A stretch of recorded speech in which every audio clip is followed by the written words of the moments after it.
Boa noite, minha turma linda.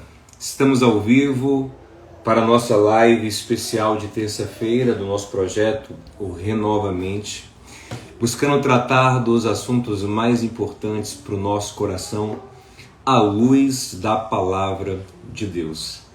E hoje eu vou ter a alegria imensa de receber como convidado o querido pastor Fábio Coelho e juntos vamos lidar com a batalha mais importante, a batalha que decide toda a nossa vida, a batalha pelo nosso coração. Salomão diz em Provérbios 4:23, sobre tudo que se deve guardar, guarda o seu coração, porque dele depende toda a sua vida. Quem controlar a sua mente, quem controlar o seu coração, controla a sua vida. E nós temos que entrar em batalha, porque a nossa mente é um campo de batalha. O Fábio já mandou aqui a solicitação, e eu vou aceitar. As boas-vindas ao pastor Fábio Coelho. Deve estar entrando já aí. Opa! E aí, amigo, beleza? Boa noite, meu amigo, bem-vindo. Boa noite, querido. Prazer estar aqui com você. Coisa boa, estou te ouvindo bem. Você me ouve bem também? Muito bem. Ótimo, bom demais estarmos juntos para conversar sobre esse tema tão importante.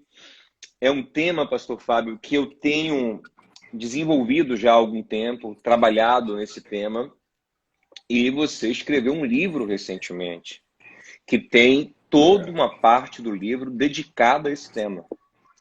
Vamos falar no final sobre esse livro, mas vamos mergulhar nesse tema juntos. Creio que vai ser muito bom.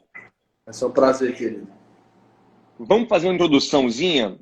Pastor Fábio, eu pensando sobre esse tema, eu gosto muito de analisar esse tema na minha própria vida, na minha experiência de vida, e eu percebo que a nossa mente é o grande campo de batalha. Tudo acontece ali. Desde o princípio foi assim. Desde o princípio, a batalha entre as trevas e a luz aconteceram pelo coração do homem. Deus deu uma palavra para Adão e para Eva, e a serpente, Satanás, ele não luta fisicamente contra Adão e Eva. Ele luta intelectualmente, desde o princípio. Daí Jesus chamar o diabo de pai da mentira, né? Criador da mentira. Porque foi com a mentira que ele enganou o homem desde o princípio. A serpente não enlaçou o pescoço de Eva, a serpente não picou Eva, a serpente não enfeitiçou Eva, a serpente sugeriu. A serpente lançou uma semente na mente de Eva. Lançou uma ideia.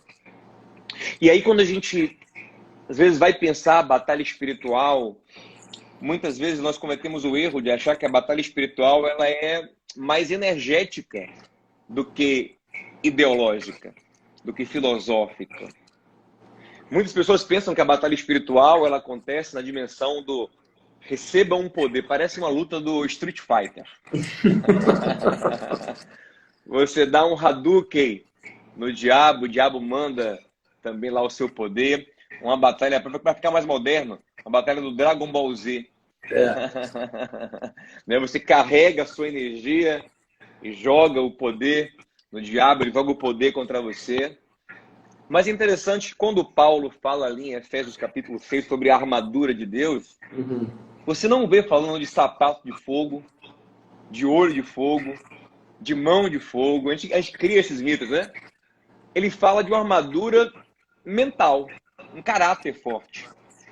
Cinturão da verdade, couraça da justiça, pés preparados com o evangelho, capacete, proteger a mente com a convicção da salvação.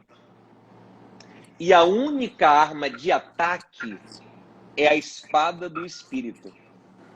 E aqui, para começar já a trazer algo muito especial para todo mundo que está assistindo, Quando a gente pensa, poxa, a única arma de ataque é a espada do Espírito, e Paulo diz que a espada do Espírito é a palavra de Deus, então, logicamente, que nós pegamos a palavra de Deus e atacamos o diabo com ela. Tipo assim, se o diabo vier contra mim, eu disparo versículos contra ele. Digo, você está repreendido porque o Senhor é o meu pastor e nada me faltará. Você está repreendido porque aquele que habita no esconderijo do Altíssimo, a sombra do Onipotente descansará. Você está repreendido porque maior é o que está em mim do que você. A gente pensa que essa é a utilização correta da espada do Espírito. Só que há um equívoco grande nesse sentido. Isso fica muito claro em outro texto bíblico, onde a espada do Espírito aparece, que é Hebreus 4:12.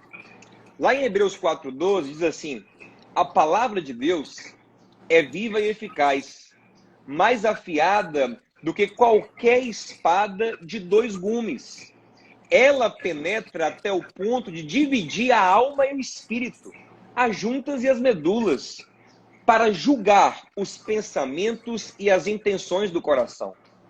Mas se você ler o texto aqui, está falando que essa espada entra no crente e não no diabo. O versículo 11, o versículo anterior, fala do crente ser obediente a Deus. O 13 fala do crente prestar contas a Deus. Então o 12, que é o versículo da espada do Espírito, fala que essa espada entra em nós, em nossa alma, para discernir o que é bom e o que é ruim. Então, peraí. Se a minha arma de ataque, ela não é para ser cravada no diabo, mas para ser cravada em mim mesmo, então a batalha espiritual, na verdade, ela acontece sobretudo na minha mente. Aí eu lembro de Jesus na tentação. Já vou te passar a bola, viu? Vou passar a bola quicando. Eu lembro de Jesus na tentação. Ali foi uma batalha espiritual. Mateus capítulo 4, Lucas capítulo 4. Ele não entra mais uma vez numa batalha energética com o diabo. Ele entra numa batalha de ideias. O diabo vai sugere 3 ideias para ele. Se tu és o filho, te lanças daqui, te dou os reinos. E o Senhor contra-ataca com a espada do Espírito. Está escrito, está escrito, está escrito. Mas não é que o versículo assuste o diabo. É que o versículo crava no próprio Jesus a realidade que ele precisava lembrar. Ele sendo tentado, porque ele foi tentado, ele sendo provocado, ele crava nele a palavra, porque a batalha acontecia na mente dele. Ele crava na tentação, ele crava no desejo dele a verdade da palavra, porque aí é que está a batalha da mente. Então, feita essa introdução, eu quero te passar a bola para a gente conversar um pouco mais sobre essa batalha, sobre como ela se dá, como você tem ensinado sobre isso. Legal. Fale, meu amigo, por favor. Isso não é introdução, isso é uma pregação. Então, você falou coisas muito pontuais, né? Da experiência neopentecostal, do que as pessoas entendem sobre batalha espiritual. Então, a batalha espiritual para as pessoas é uma luta essencialmente contra Satanás, que a Bíblia é muito clara que não se resume a isso. E também as pessoas têm essa noção que a luta é você pegar os textos bíblicos e ficar citando o texto para a pessoa endemoniada. Até as pessoas acham, meu amigo, que o fato de você ficar falando o nome de Jesus como um amuleto também vai fazer com que Satanás se afaste, o que também não é verdade. A gente sabe na Escritura que os filhos de Seva, eles viram Paulo expulsando um demônio em nome de Jesus e eles invocaram o nome de Jesus sobre uma pessoa endemoniada. E o demônio virou e falou assim: então, Jesus eu conheço. Paulo eu sei quem é, já ouvi falar, mas quem vocês são? Muito bom. Então a questão do Efésios 6 para mim, inicialmente Efésios 6 para mim, todos aqueles elementos, né, que vai falar sobre a verdade, a justiça, o evangelho, a fé, a salvação e a palavra, para mim, todo aquele que se reveste com o Evangelho de Jesus Cristo tem autoridade para resistir às trevas. Então, quando ele fala sobre palavra do Espírito, não tem a ver com eu decorar textos bíblicos, mas tem a ver com se eu sou uma pessoa submetida à palavra do Espírito. Se eu sou uma pessoa ferida com a palavra do Espírito e submetida à palavra do Espírito, então eu tenho autoridade para resistir às trevas. Então, isso é um ponto que eu queria comentar. O segundo ponto, que aí no livro eu falo bastante sobre isso, é que na Escritura nós temos pelo menos 4 esferas da batalha espiritual muito definida. Então a gente tem uma esfera que Efésios 6 vai falar que conta principados, potestades e espíritos caídos. Então essa é uma esfera contra o império das trevas. Nós temos uma luta também contra o sistema do mundo, que é a ordem desse mundo, que produz um tipo de comportamento, um tipo de ideologia, que por trás desse sistema do mundo está Satanás. Salmos 2 diz, né, Davi falando sobre o tempo do fim, que os príncipes, os reis da terra vão dizer, né, rompamos nossas cadeias com Deus e com o seu Cristo, né? Então, existe uma luta contra o sistema do mundo. Todos nós que nascemos de novo somos pessoas hostis ao sistema do mundo. Jesus disse, se o mundo me odiou, vai odiar vocês também. Então, se o mundo me perseguiu, vai perseguir vocês também.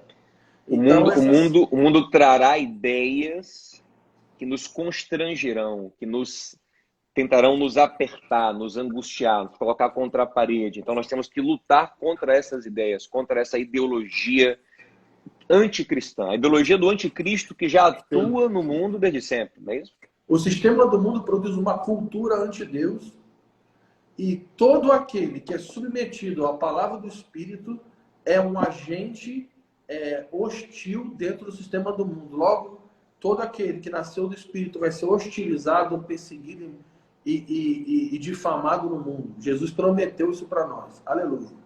Então, se ele disse que se isso não acontecer, seria um problema, na verdade? Então você que está assistindo essa live aqui, então se você está vivendo uma vida onde existem conflitos, onde você é resistido, onde pessoas te resistem, onde talvez você já perdeu um emprego por causa da prática da justiça, às vezes os teus filhos são perseguidos na escola, parabéns, você está no lugar certo, você nasceu de Deus, você está em Cristo. Se você está vivendo uma vida muito tranquila e nada se resiste, se eu fosse você, eu começava a se preocupar, porque o sistema do mundo ele vai resistir todo aquele que nasceu de Cristo. Então essa é a segunda esfera.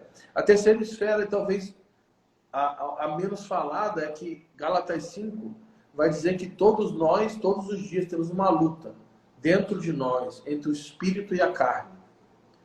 Então, todos nós estamos em luta todos os dias, e o espírito luta contra a carne. E talvez, meu amigo, aqui tem mais a ver com essa live, né? A esfera da luta mais agressiva nos dias de hoje é o que Paulo vai falar lá em 2 Coríntios capítulo 10, que é a luta contra fortalezas mentais, contra estruturas de pensamento que se levantam contra o conhecimento de Cristo. Que não deixam de ter uma influência satânica também. Sim. O diabo, ele é um semeador. Na parábola do joio e do trigo, nós vemos o Senhor semeando e o diabo semeando. Na parábola do semeador, nós vemos o Senhor semeando a palavra.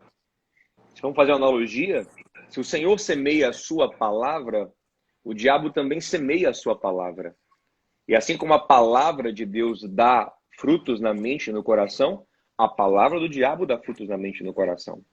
E o interessante, a gente levando ali para a tentação de Jesus, é que o diabo, na segunda fase da tentação, leva Jesus para Jerusalém, a cidade santa, e para o templo, para o pináculo do templo, um lugar santo, um lugar onde tinha culto, tinha louvor, tinha pregação, tinha crente reunido ali. Leva para o culto. E ele faz uma pregação. Ele usa o Salmo 91 e ele diz: está escrito que aos teus anjos dará ordem ao teu respeito para que não tropeces numa pedra. Então ele está num lugar santo, na igreja, num lugar de culto, e ele prega para Jesus.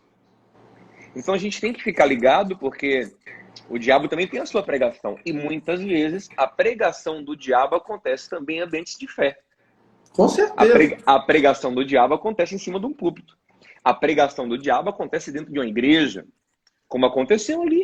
Ele estava no templo pregando para Jesus uma mensagem distorcida, usando textos bíblicos.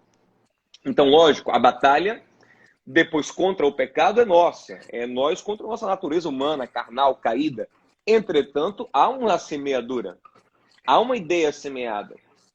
Quando, em Mateus 16, quando Pedro semeia no coração de Jesus a ideia de desistir da cruz, o Senhor discerne que por trás daquela semeadura estava Satanás. Para trás de mim, Satanás. Eu sei que você quem está aí, usando o meu amigo para semear no meu coração uma ideia que é pecaminosa, que é romper com o plano do meu pai. Então, há essa dimensão maligna também na batalha da mente. E para falar do texto que você colocou, que é um texto muito bom, vou ler esse texto aqui. 2 Coríntios 10 fala assim, versículo 4. As armas com as quais lutamos não são humanas. Aí a pessoa pensa assim, poxa, então a arma que a gente tem é só, tipo assim, manifestações do espírito, dons espirituais. Também, mas a gente tem que entender melhor o texto. Pelo contrário, são poderosas em Deus para destruir fortalezas. Como destruímos argumentos. Então essa arma espiritual, ela também é argumentativa. Sim. Ela não é apenas uma declaração profética, não é apenas um falar em línguas, que também tem a sua edificação.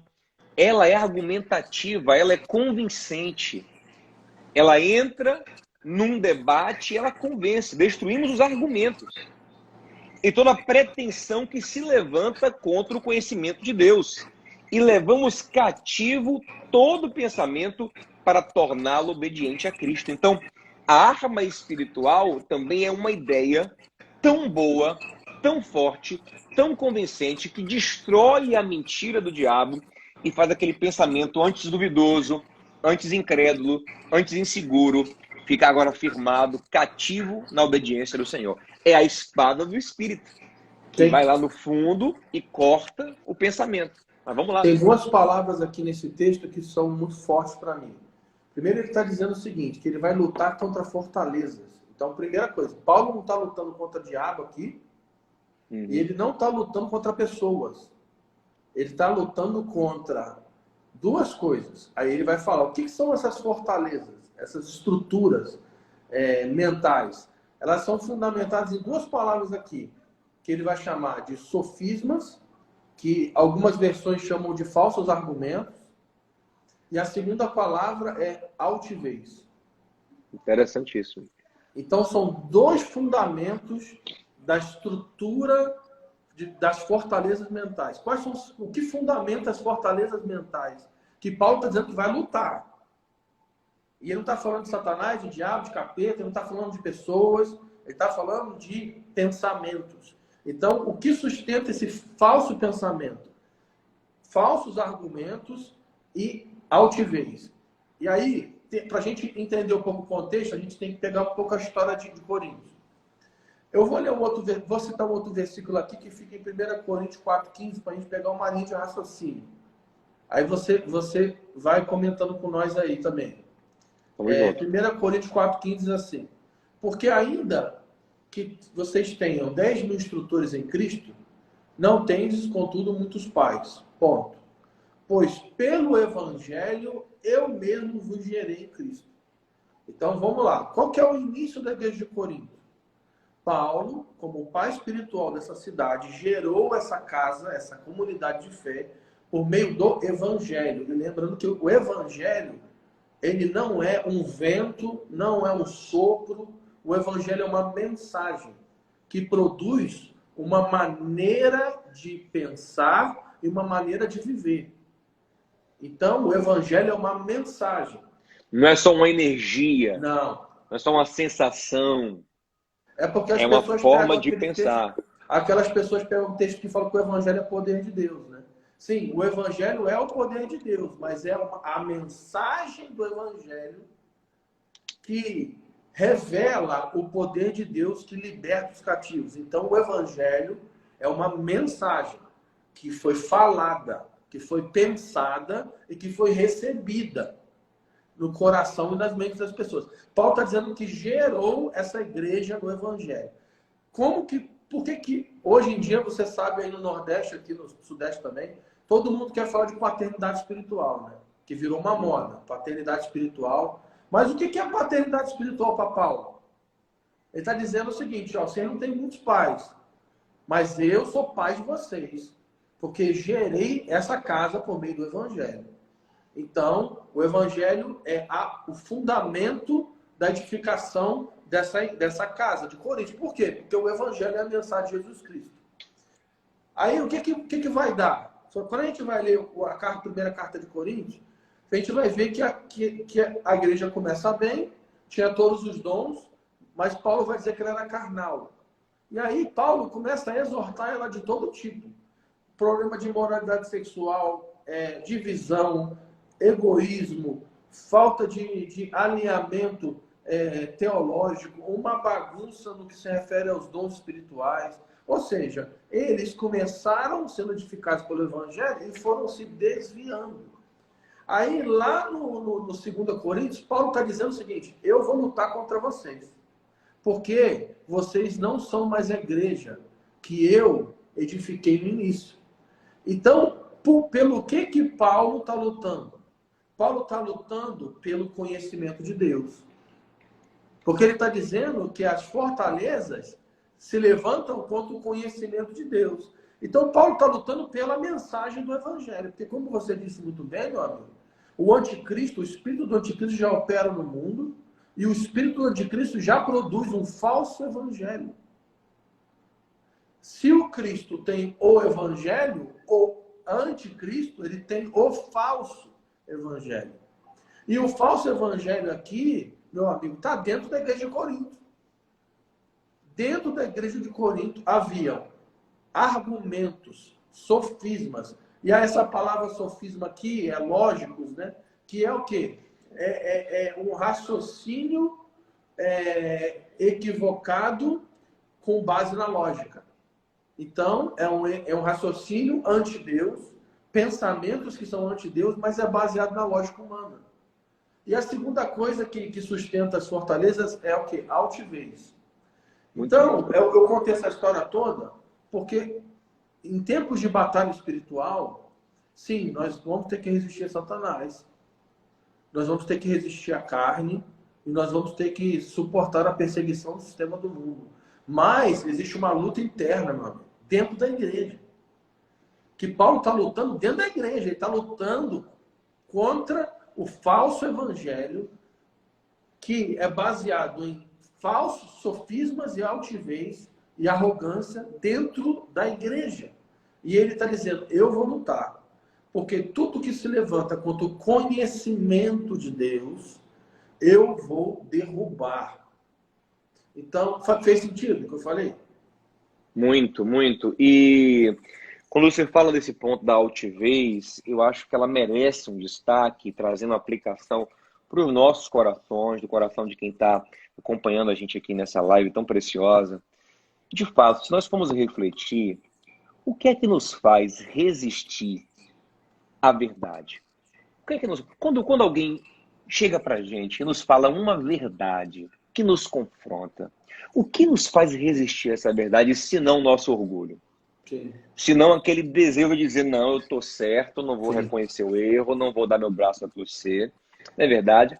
Se nós tivermos humildade, nós temos a facilidade de dizer, olha, estou errado, Sim. reconheço, me arrependo, me submeto. Eu me permito viver uma metanoia, uma mudança de mente. Eu me permito ser transformado, transformar a minha mente para experimentar a boa, agradável e perfeita vontade de Deus. Mas na altivez, eu endureço o meu coração. E aí a gente entende por que Deus resiste o soberbo. Por quê? Porque o soberbo primeiro resistiu a Deus. É por isso que o Senhor resiste. Porque ele resistiu à mensagem, ele resistiu à verdade, ele resistiu ao conselho, ele endureceu o seu coração. Então a altivez, ela é muito perigosa. Nós temos que estar sempre abertos a repensar. Nós não somos donos da verdade, é a verdade que é nossa dona. A Cristo que arrogância, a é Cristo. arrogância é quando eu acho que a minha verdade é maior que a verdade de Deus. Isso é muito pesado. Perfeito. Quando eu Então, acho que a minha verdade é maior que a verdade de Deus, então aí a altivez já dominou nossa mente. dominou. E aí eu não fico aberto para aprender com o outro. Então, assim, é uma coisa que eu tenho feito muito na minha vida, pastor Fábio. Eu tenho, assim, estado aberto ao contraditório, estado aberto à visão do outro, à opinião do outro, à sabedoria, ao dom que Deus depositou no outro, sabe? Eu passei muito tempo da minha vida sendo altivo. Hoje eu reconheço. Não, eu estudei, eu entendi, eu tenho minha convicção, ninguém vai me contrariar, não. Eu sei no que eu creio. Só que isso é altivez. Eu acredito que nós temos que ter convicção no Espírito, convicção de fé, convicção no nosso relacionamento com Deus, mas entender que Deus não é propriedade minha, né? Que Deus atua numa multiforme graça, numa multiforme sabedoria, que tem aspectos da verdade que eu não enxergo. Então, lógico, eu vou examinar tudo e reter o que é bom. Vou examinar tudo que é produzido no ambiente do Espírito e vou buscar reter para mim aquilo que é edificante. Mas eu tenho que estar aberto, porque se eu for altivo, eu permito que a mentira se aloje no meu coração. E quem vai tirar se eu sou altivo? Se ninguém pode. Eu lembro de Nabal. Nabal, quando o servo ouve que Davi vem para matar toda a casa de Nabal, o servo não vai em Nabal. Ele vai em Abigail e fala: nós não podemos falar com o teu marido, porque ele é homem de Belial, é homem duro, e ninguém pode lhe falar nada. Ou seja, o homem altivo, o homem de coração duro, não há nem ânimo para conversar com ele, porque você sabe que ele resistirá a qualquer argumento, a qualquer proposta de mudança, de repensar, de se transformar a sua mente. Então, assim, para vivermos uma transformação mental, para vencermos a nossa batalha na mente, é essencial uma grande dose de humildade, de Yeah, abertura para ouvir o outro. yeah. E você falou um ponto muito importante no que se refere a corpo, que é entender que a minha visão de Deus, a minha visão espiritual, ela é sempre parcial. Sempre. Então Deus trabalha assim, né? Ele nunca dá tudo para uma pessoa. Porque se ele dá tudo para uma pessoa, primeiro que a pessoa vai se tornar arrogante e altiva, e segundo que o todo depende de uma pessoa. Então, a altivez ela é primordial para a gente entender o plano e não parte dele. Tem um exercício que eu faço sobre profecia, que é analisar Apocalipse 1, 2 e 3. Eu sempre faço isso nas escolas. Porque Apocalipse 1, João tem aquela visão do Cristo glorioso, né? Ele tem os olhos como chama de fogo, ele está vestido com aquela manto sacerdotal, ele tem um peitoral de ouro, tem estrelas nas mãos, e toda a glória, sua face brilha como o sol, tal. Sua voz como o som de águas. E aí ele tem uma visão, vamos dizer, assim, do Cristo, né? Do glorioso. Quando Jesus começa a profetizar para as 7 igrejas, no 2 e 3, para uma igreja ele fala assim, ó, assim diz aquele que tem a espada na sua boca. Aí para outra igreja, ele fala assim diz aquele que tem os olhos como chama de fogo. E para outra igreja, ele diz assim diz aquele que tem as 7 estrelas nas mãos. Aí qual que é o exercício? Se tu perguntasse para uma igreja, a igreja 1, como é que é a glória de Cristo? Aí a igreja ia falar o quê? Não, a glória de Cristo é que ele tem a espada na boca. Aí a segunda igreja ia falar assim, não, você está errado. A glória de Cristo é aquele que tem um fogo nos olhos. Aí a terceira igreja falou assim, não, vocês não estão jejuando, bicho. A glória de Cristo é que ele tem a estrela nas mãos. A grande questão é que os 3 estão certos, mas a visão dos 3 é parcial. Então, como que resolve esse problema? No final de todas as profecias, o que ele diz? Quem tem ouvidos, ouça o que o Espírito diz às igrejas. Então, a única maneira de você ter a revelação plena da glória era pegar aquilo que você recebeu e juntar com os outros 7. Verdade. Só que para Verdade. isso, meu amigo, precisa de muita humildade. Muita Assim, é humildade. ter convicção que ouvimos de Deus e temos uma porção do Senhor, mas também a gente tem a convicção que aquilo que a gente tem é parcial.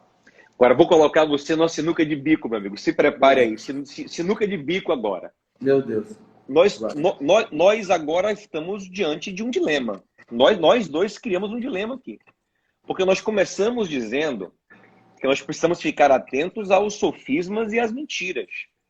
Sofismas que são produzidos no ambiente religioso. Sim.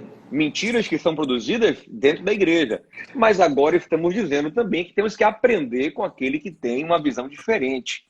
Sim. Então, como a gente se abre para aprender com o diferente e, ao mesmo tempo, estamos atentos àquilo que é mentira e que é sofisma. Agora, saia dessa sinuca aí. Então, vamos lá. Tem um método que a Bíblia vai narrar. Tem uma jornada. Primeiro, tudo que você recebe ou ouve precisa passar pelo crivo da Bíblia. Nada pode ir contra a Escritura. Nada. Você pode até ver e ouvir algo que não está na Bíblia. Mas se tem algo que vai de encontro à Bíblia, então já está descartado. Então esse é o ponto 1. Quer ver um exemplo? Que é engraçado? Quantas vezes você já ouviu pessoas falando assim na igreja, aquele versículo apócrifo, que diz assim, os humilhados serão exaltados? Muitas vezes. Quantas vezes? Muitas vezes. Só que esse versículo não está na Bíblia. Não existe esse versículo.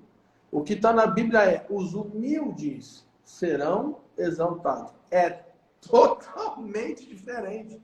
Porque quando que uma pessoa fala assim, os humilhados serão exaltados? Quando alguém te repreende e te corrige, aí o que o altivo fala? Não. Eu fui humilhado. Ele me humilhou. Sabor de mel. Ele me humilhou. Então eu vou ser exaltado. Ou seja, ele pegou um texto, é um sofisma. Ou seja, é algo lógico, mas que vai de encontro ao que está escrito. O que está escrito é que aqueles que se humilham serão exaltados. Então, primeiro ponto, não pode ir de encontro à profecia bíblica. Segundo ponto, tudo que você ouve de alguém ou você ouve de Deus, você tem que levar para o lugar da oração. Você tem que levar para o lugar da oração e isso precisa testificar por meio do Espírito. Terceiro ponto, tudo que você ouve e vê, você tem que levar para conferir com anciãos, com pessoas maduras, com a vida da igreja. Nada do que for, nenhuma revelação que estiver fora da comunhão do corpo pode ser considerada. Nada de particular interpretação, não é verdade? Não. Como o Pedro disse. Então, se tem alguém pregando algo inédito hoje, que nunca fez parte da vida da igreja, pode pegar isso aí e jogar fora. Porque, primeiro, precisa passar no crivo da Bíblia, precisa levar para o lugar da oração, precisa conferir com anciãos, com pessoas mais maduras. E o quarto ponto, esse é opcional, mas também é uma boa dica. É você pegar o que você está vendo e ouvindo e ir para a tradição da igreja. Porque na tradição da igreja já teve tanta heresia refutada, tanta ideia que já foi refutada, que para que a gente vai querer reinventar a roda se tem um monte de gente que já está 2000 anos pensando teologia? Então, muito trabalho. Eu acho que esses 4 pontos aí são pontos para a gente estabelecer um crivo. Mas faz sentido para você, não? Faz, sim, muito bom. Saiu bem da sinuca. Meu amigo, deixa eu entrar contigo aqui num ponto que eu acho muito interessante sobre a batalha da mente. Porque é o seguinte, às vezes a gente pensa o seguinte, olha, se o inimigo, se a carne, se o mundo tomar a minha mente, então eu serei um desviado. Eu sei que o meu coração estará nas mãos do diabo, estará um coração mundano, será um coração carnal, mas nem sempre. Às vezes, a melhor estratégia do inimigo, da nossa própria carne, não é tomar todo o nosso coração, é dividi-lo. Porque o coração dividido, ele é um coração iludido. Você acha que está agradando a Deus e não está. Você acha que está progredindo em fé e não está. Você acha que está bem, mas não está. É interessante como isso acontece ali em 1 Reis, capítulo 18. Quando Elias vai confrontar o povo de Israel, ele não fala para eles, vocês estão inteiramente desviados. Ele fala, não, até quando vocês bambearão, cochearão entre dois pensamentos? O problema do povo no reinado de Acabe e da megera Jezabel não era estar totalmente desviado do Senhor, não. Eles ainda cultuavam Yahvé, ainda acreditavam em Deus, ainda iam para a igreja, ainda iam para o culto, ainda liam Bíblia, ainda cantavam louvores, mas uma parte do coração, aquele 1% ainda era safado. O coração ainda tinha um pezinho lá em Baal. Era mais de 1%. Naquele caso, era uns 50%. Então, eles ficavam ali, ó, pensando duas coisas.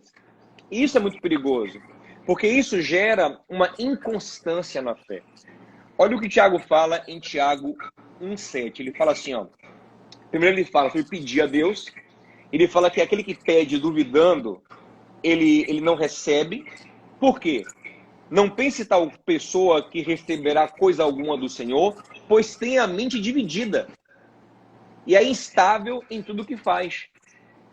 Então, esse coração dividido não o permite viver plenamente Deus, e ele nem vive também o mundo plenamente. Ele vai ali ter uma vida meieira a vida toda, não é verdade? Talvez se encaixe no que o Senhor fala em Apocalipse, quem é santo, santifique-se mais, quem é sujo, sujo, se entregue ainda mais. Eu lembro do Mick Jagger, se eu não me engano, para não fazer injustiça, mas tenho quase certeza que foi ele. Mick Jagger falou uma vez assim, olha, eu sei que eu vou para o inferno, então eu vou pecar muito. Ou seja... É bíblico. É inteligente, é inteligente. Se está certo ou não, são outros 500, eu acho que está errado. Mas que a ideia é racional, se eu sei que eu vou para o inferno, que eu não tenho comunhão com Deus, eu vou pecar muito. Eu não sei se ele falou isso brincando, se ele falou sério, eu sei que ele falou isso, saiu na revista Veja, uma época, eu li isso, que me chamou a atenção. Então, assim, nós temos um grande perigo de ter um coração dividido. Ao mesmo tempo que eu acredito na palavra, eu acredito numa coisa que contraria a palavra. Ao mesmo tempo que eu acredito no princípio de Deus, eu acredito num outro princípio que compete com o princípio de Deus. É interessante que isso é muito claro ali na parábola do semeador, pastor Fábio, porque na parábola do semeador, o caso mais triste é da terceira terra. Porque a primeira terra é uma terra que é terra dura, a pessoa nem entendeu o evangelho. A segunda terra, a pessoa entendeu o evangelho superficialmente, aquele evangelho da prosperidade, do oba-oba. Veio a perseguição, ele disse, opa, tô fora, eu achei que era só vitória. Tem perseguição, tem luta, então tô fora. É a segunda terra. Mas a pior é a terceira terra. Porque a terceira terra diz que a semente entrou profundamente. A pessoa entendeu profundamente a mensagem do evangelho, só que nessa mesma terra tem outra semente. Tem a semente do mundo, tem a semente do inimigo, tem a semente do pecado, e ela cresce junto com o evangelho, e ela geralmente acaba sufocando o evangelho. Então, a mente dividida é um problema terrível. E aí, assim, antes de passar a bola para você, como eu vejo Elias lutando contra a mente dividida do povo? Ele chama todo o povo, ele convoca as pessoas por um desafio. E aí, nesse desafio, o que ele faz? Ele pede à turma da mentira que exponha a sua mentira. Ele não tem medo. Esse é um problema que eu vejo acontecer muito na igreja evangélica. Nós queremos vencer a mentira, mas nós temos medo de debatê-la. Nós temos medo do confronto. A gente quer falar para o jovem, nem ouça. Olha, eu lembro que há um tempo atrás tinham pastores e líderes que falavam para o jovem, se possível, nem entrar na universidade. Mas isso era muito comum na década de 80 e 90 no Brasil.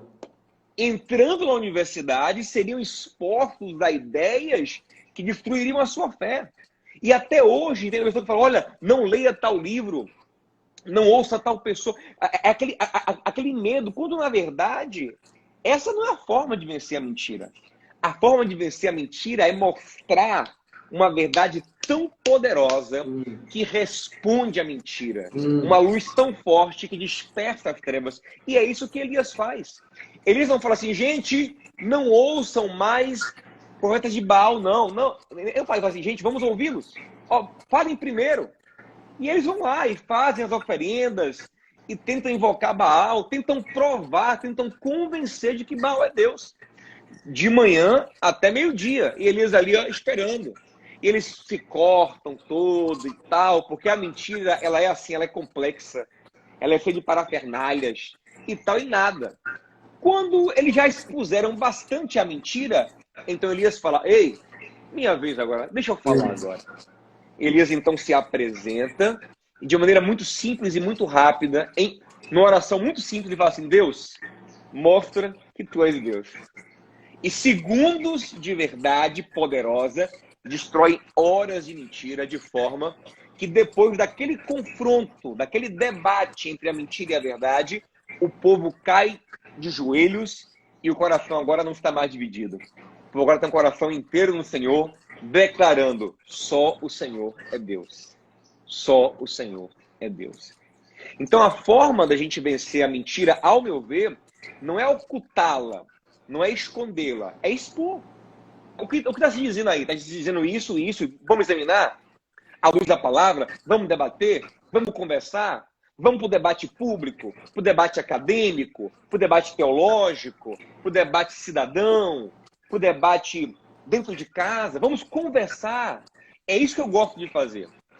Eu, vez por outra, cruzo com pessoas que são anticristãs, e não é nem por maldade, às vezes até pessoas boas de coração, assim, boas, entre aspas, porque bom mesmo é o nosso Pai.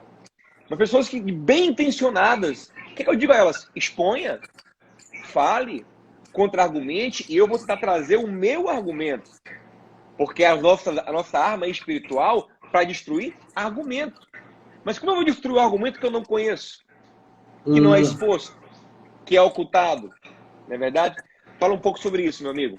Então, aí a gente vai voltar na história de Paulo. Paulo estava lutando contra fortalezas mentais e estava lutando como? Com o evangelho, a mensagem. O problema dessa ideia, que primeiro, as pessoas têm medo de confronto. Por que tem medo de confronto? Porque não tem argumento, porque não conhece o evangelho. Por que antigamente os pastores orientavam os jovens a não ir para a faculdade? Não, se você for para a universidade e faculdade, você vai se desviar. Por quê? Porque esses mesmos líderes não tiveram a capacidade e a eficácia de imergir esses jovens no evangelho. Porque por isso esses jovens chegavam lá e se desviavam. Por que todo mundo falava assim, você não pode ouvir música do mundo? Porque se você ouvir uma música do mundo, você vai se desviar. Por quê? Porque as pessoas não conhecem o evangelho. Não pregam o evangelho. E aí, o que vai acontecer com esse jovem na universidade, meu amigo? É de fato, ele vai se mergulhar na lama. Não porque ele vai se desviar, mas porque ele nunca foi alcançado pelo evangelho. Nunca aprofundou a raiz, né? Hã? Nunca aprofundou a raiz. Não, então, lembra da parábola? A semente é a palavra do reino. E o que é a palavra do reino? A palavra do reino é o evangelho de Jesus Cristo. Então, qual que é a única, como você falou? A Bíblia fala de armas de defesa e armas de ataque. Como que a gente ataca a estrutura do mundo? Como que a gente ataca fortalezas mentais? Como que a gente vai atacar essa estrutura ante Deus? Através da revelação de Jesus Cristo. O evangelho de Jesus Cristo, que é poder de Deus para libertar pessoas. E aí a gente volta, eu quero reler o texto lá, de 2 Coríntios, e agora eu vou enfatizar outra parte. 2 Coríntios 10:5 diz assim, vou ler o 4.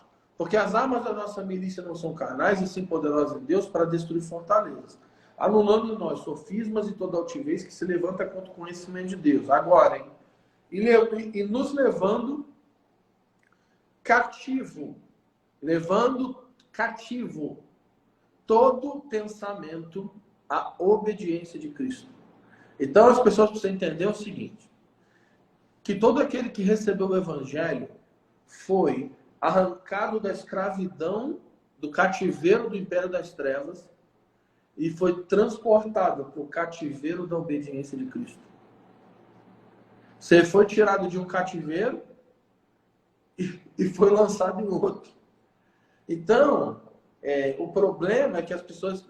Por que elas ficam nessa questão de dois pensamentos? Nesse dualismo, né? De vida secular e vida espiritual. O cara no domingo ele tem uma vida espiritual, mas de segunda a sexta ele tem vida secular. O cara parece que tem gente que é crente, parece que é gato. O cara tem 7 vidas. Né? O cara tem vida espiritual, vida secular, vida sentimental, vida financeira. Então, o que acontece é que todo aquele que recebeu o Evangelho precisa entender que se tornou cativo. A sua mente precisa se tornar cativa à obediência de Cristo. Então, não tem meio termo. Não tem eu só faço o que eu quero. Eu só abraço os textos da Bíblia que eu gosto. Não tem. É um cativeiro de amor. São escravos da orelha furada. Aqueles que, por amor, decidiram servir na casa do Senhor. A expressão cativeiro também está ligada à palavra cativar, que é atrair também. O cativeiro também tem essa ideia de segurar por afeto, por amor, sim, por paixão, por desejo. E a partir disso, como você tocou muito bem na questão da música do mundo, a música secular, assim dita, se a minha mente está cativa a Cristo, eu começo a interpretar tudo com os olhos de Cristo. Sim. É como alguém que está apaixonado. Ele ouve uma música e ele associa aquela música ao amor da sua vida. E quando eu estou cativado à palavra, minha mente é transformada constantemente pela palavra, tudo que eu vejo, tudo que eu ouço em mim aponta para Cristo, ainda que seja para confrontar aquilo. Eu assisto um seriado, um filme, eu estou lendo Nietzsche, eu leio Nietzsche e eu começo em algumas partes eu discordo, porque minha mente está cativa a Cristo, em outras eu concordo, porque minha mente está cativa a Cristo. Então eu não tenho medo nem da mentira, nem da verdade que Nietzsche expõe, porque a minha mente tem argumentos, tem fundamentos que me permitem interpretar toda a vida sem dividir o meu coração. Então Nietzsche não consegue dividir o meu coração. A música secular não consegue dividir o meu coração. Por quê? Porque expondo tudo, como o povo de Israel foi exposto aos profetas de Baal, eu também sou exposto a uma verdade mais poderosa. Então, o que falta às vezes é essa verdade tão poderosa que, como Paulo falou, destrói os argumentos. Sabe? É isso que falta. Às vezes é um evangelho ralo, é uma palavra sem vida. É uma palavra, às vezes... E não é só rala no sentido de pouca profundidade teológica, não. É pouca profundidade de alma. Às vezes o cara mergulhou num livro de teologia para preparar o sermão do domingo. E aqui eu não quero dar indireta para pastor nenhum, para ninguém. Mas é uma realidade. Ele mergulhou no livro teológico e preparou o sermão. Mas aquele sermão não vem lá daquele lugar profundo do seu coração onde a vida é gerada. Jesus falou que as minhas palavras são espírito e vida. Né? Então, ele não tem vida, ele não tem verdade naquilo que ele comunica. E por mais que teologicamente aquilo pareça profundo, aquilo não entra profundamente no coração de quem ouve, porque não sai com verdade. Aí você vai ouvir, talvez, um professor secular, apaixonado pela sua causa, pela sua ideia anticristã, falar da sua causa na sala de aula apaixonadamente. Então, às vezes, a mentira na boca do cara é falada com tanto amor, com tanta paixão, que parece verdade. E a verdade na boca do outro é tão sem graça que parece uma mentira. Então, se nós tivermos uma verdade profunda, apaixonada, nada resiste a essa verdade. E eu tenho visto isso, pastor Fábio. Olha, não para a glória de Deus, mas eu converso com ateus, eu converso com agnósticos, eu converso... E quando eles me veem apaixonados, eles no mínimo respeitam. Diz, poxa, realmente eu quero considerar. Eu sei que você experimenta isso também. Eu quero considerar realmente, eu não tinha visto, poxa, porque nada pode resistir a uma verdade profunda. Então, o que falta em nós é essa verdade, que falta, eu falo assim, nós, na igreja evangélica talvez como um todo, é essa verdade tão profunda que nada pode... Agora, lógico, que eu não vou ficar expondo meu coração a lixo, não é verdade? Se eu estou vendo ali que ali não tem nada que edifica, nada que aproveita naquele discurso, naquele conteúdo, naquele material, eu vou ficar só ali para rebater, só ali... Não, sabe, não, eu tenho que ser muito, muito sábio naquilo que eu escolho para alimentar a minha alma, naquilo sobre o que eu vou refletir. Mas eu tenho que ter uma verdade tão profunda no meu coração que, seja qual for a mentira e a propaganda do diabo, eu estou pronto para rebatê-lo. Eu penso que, e aqui é uma ideia minha, que Satanás ele foi a Eva jogar a semente da mentira, porque talvez Eva não tenha sido a pessoa que ouviu diretamente de Deus a palavra como deveria ser. Me parece que ela ouve de Adão, parece que é Adão quem comunica para ela, isso também é discutível. Mas assim, a ideia é que se eu ouço a palavra de Deus com uma comunicação do Espírito Santo no meu coração, esse Espírito testifica coisas tão poderosas em mim que não tem nada que vai abalar isso.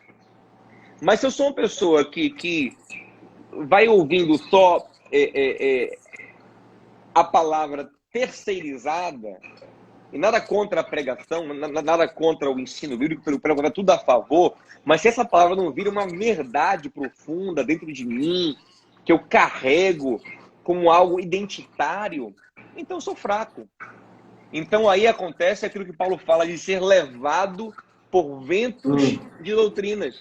Quem é levado pelo vento? Quem é fraco. Alguém forte, alguém firme é carregado pelo vento? Não, é alguém que é inconstante no seu pensamento, que é frágil. Então, nós precisamos ter uma verdade que é mais do que teológica, ela é espiritual. Né? A palavra tem que encarnar em nós. Encarnar, faz parte de mim. Essa é a palavra, encarnar.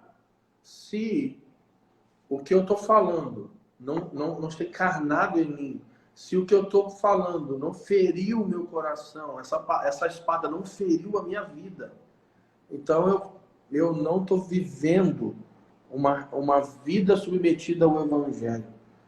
Essa palavra que você usou para mim, a encarnar a palavra, isso para mim é muito forte, muito forte.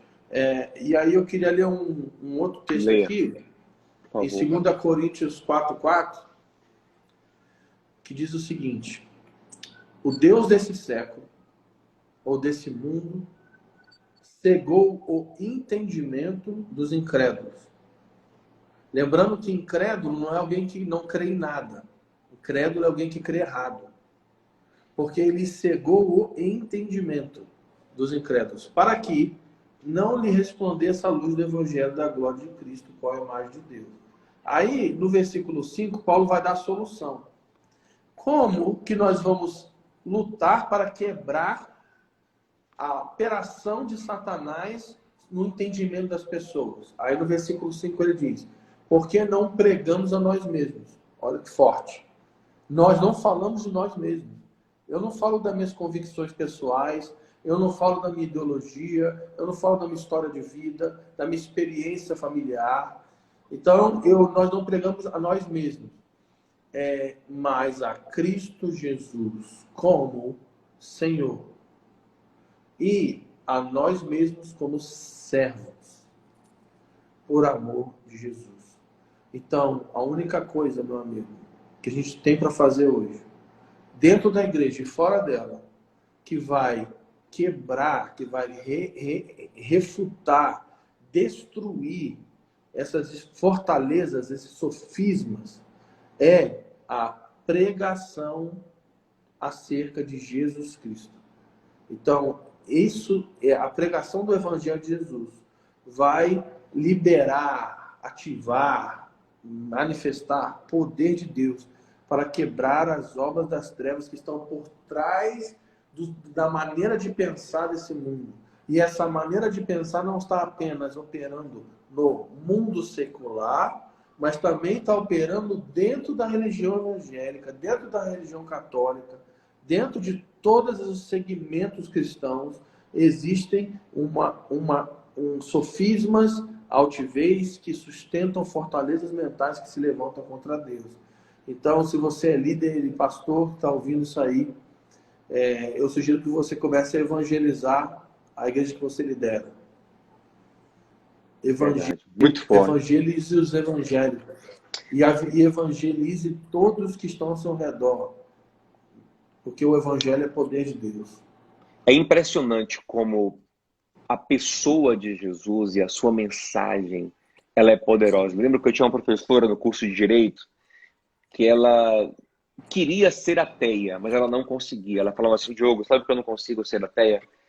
Porque Jesus falou aquele negócio de eu sou o caminho, a verdade e a vida.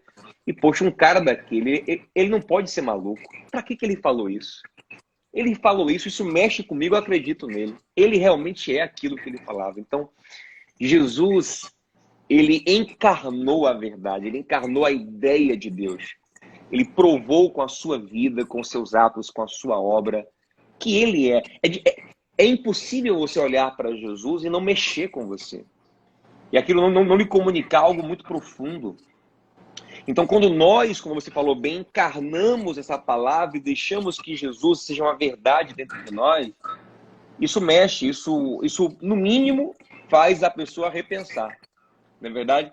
Mas, meu amigo, para a gente encerrar, estamos aqui no finalzinho, eu sei que você tem outra live já, mas para a gente encerrar essa questão da batalha da mente, muitas vezes essa batalha ela está nos incomodando. Nós estamos divididos, nós estamos atormentados com pensamentos, com ideias, com pensamentos repetitivos, que nos entristecem, nos desanimam, nos abatem.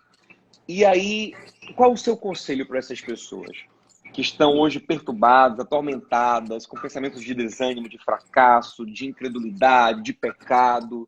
O que fazer?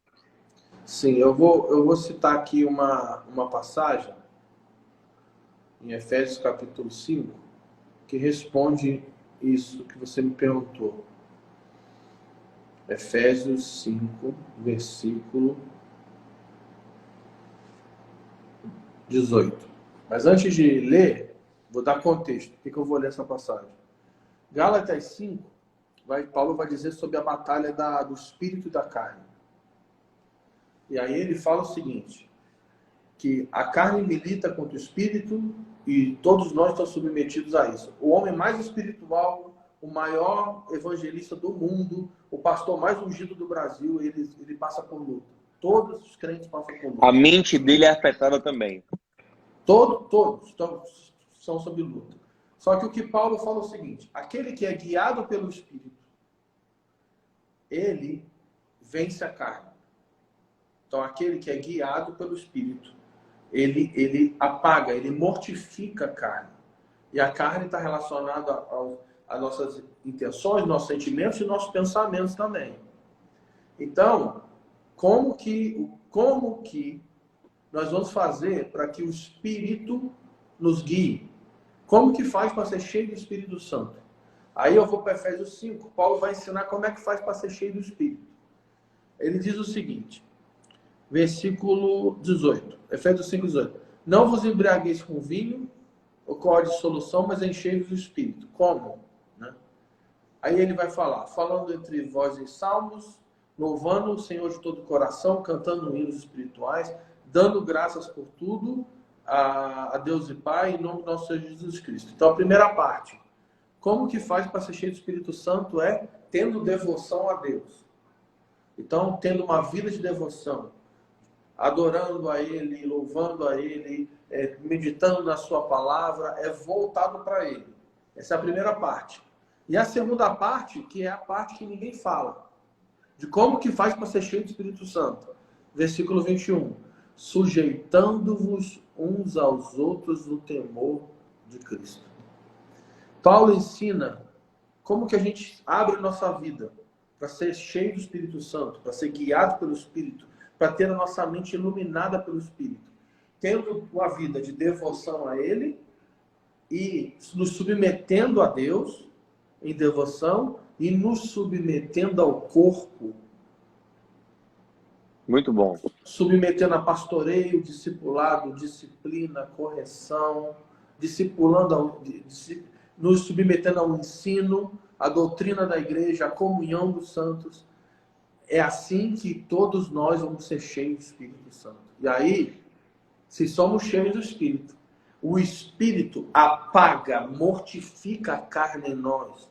E a nossa mente, ela é iluminada pelo próprio Espírito para receber a mente de Cristo. Que maravilha, meu amigo, que maravilha. E nós voltamos aí para a questão da altivez. Sim.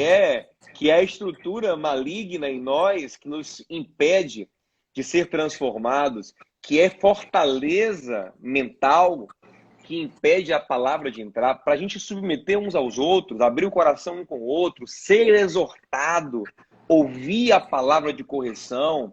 Nós precisamos vencer a nossa altivez. E assim, para a gente encerrar, é muito interessante esse texto, porque Paulo está falando para crentes que já têm o Espírito Santo. Quem não tem o Espírito Santo não é filho de Deus, o que ele fala em Romanos capítulo 8. Então, se são crentes, já têm o Espírito Santo. Porém, para que eles se encham do Espírito. Ou seja, eu tenho o Espírito, mas posso não estar cheio dele. E o que é estar cheio do Espírito é justamente isso. É dar tanta vazão a ele que ele domina o meu coração. Ele domina os meus sentimentos. Ele domina a minha mente. Não é verdade? E ele fala, louvando a Deus com todo o seu coração. Então é um grande desafio entregar todo o nosso coração a Deus. E como você falou muito bem, isso passa por apresentar o coração ao outro. Né? Por se submeter à palavra do outro, ouvir o conselho do outro, pedir a pastoreio, a caminhar. E pastoreio não é apenas o pastor da igreja, é o pastoreio mútuo. A igreja é pastoral. Os irmãos são pastorais, né? Eu tenho que andar pastoreando, edificando, exortando um ao outro, animando um ao outro, corrigindo um ao outro em amor, levando as cargas uns dos outros. Isso faz eu ser cheio do Espírito Santo e a minha mente ser guardada no Senhor. Muito bom. Meu amigo, que coisa boa. Eu te agradeço muito por ter aceitado o convite de conversar sobre esse tema tão importante. Eu espero ter a alegria de te receber outras vezes aqui nessa live do Renovamente, para a gente conversar sobre outros temas. Foi uma bênção muito grande.